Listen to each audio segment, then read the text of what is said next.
Today is July 31. God damn. Lumagpas ako ng 30 minutes. Lumagpas na ako ng kinabukasan. Kung ano ng dahilan. In short, wala sa ayos si Kuneho ngayong araw. Ito yung mga araw na tisod moments, kumbaga. Wala sa ayos, wala sa oras. Hindi nasunod yung mga plano ko ngayong araw. Pero okay lang yan. Hindi rin talaga ako perfecto na tao. Hindi ko pinapressure yung sarili kong palaging on point. Pero yun yung pinafollow ko na principle na palagi ko siyang ma-meet. Mga plano na hindi natin inaasahan talaga. Nasira yung PC ko, imbis na bibili lang sana ako ng ng mga kailangan ko sa PC ko, kumakausap pa sa akin sa business deal, which is a blessing. Mga task na babayaran ako ng pera. Napasobra yung oras na yon. Inayos ko yung PC ko, nag-aaral ako, kung ano pang normal. Pero hindi pwedeng matulog ako ngayon na hindi natin ginagawa yung routine natin. Gawin na natin mga tol. Pero kung meron kang disiplina na kailangan ko mag-motivate, kailangan ko mag-meditate kahit ayaw ko, kailangan ko mag-workout kahit ayaw ko, doon ka nagkakaroon ng resulta. Sabi nga nila, the road to heaven feels like hell, and the road to hell feels like heaven. Ano ibig sabihin nito? Di ba hell mag-workout?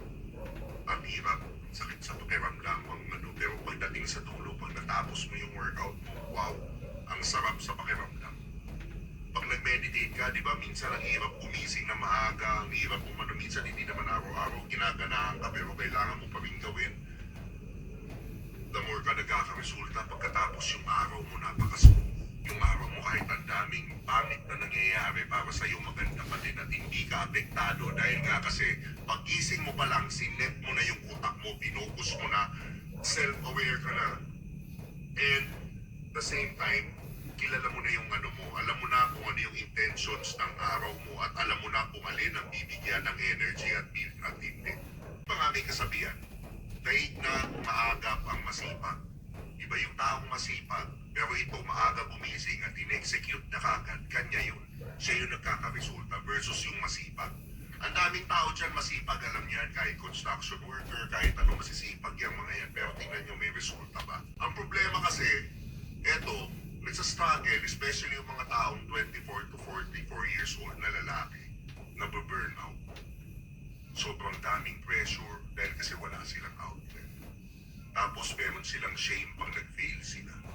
Ngayon, dahil sobrang nag-fail ako, wala akong kwentang tao, nag-quit na sila. You're not actually failing in life. You're becoming. Pero if you wanna become, you have to be disciplined. You have to show up every day. You have to stack up wins. Sinasabi nga nila, ano yung stack up wins? Gumising ka ng maaga, nag-meditate ka, that's another win. Nag-workout ka, that's another win. Natapos mo yung 10,000 steps mo, that's another win. Nakapagpasa ka ng book ng 30 minutes, that's another win. Tsaka yung pag-workout, to be honest sa akin, it's a gateway to a lot of things. It's a gateway to spirituality. It's a gateway to health. It's a gateway to wealth.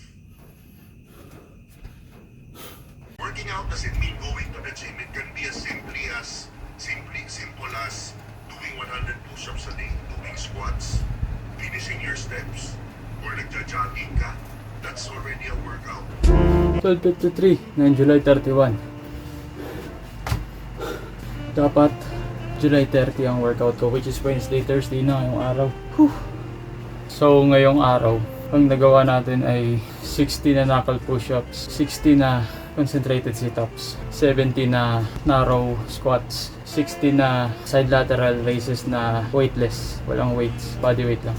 So yun mga tol, hindi ko na pahabain. Kung mapanood nyo to, sorry na agad. Wala pa akong upload hanggang ngayon, simula nung last na upload ko ng mini vlog ng workout ko. Hindi ko pa siya mabigyan ng oras eh. So yun mga tol, maraming salamat sa panonood. Ingat kayo palagi. Alagaan natin yung vessel natin. Yung vessel natin ay ang physical na being na meron yung kaluluwa natin. Make God proud.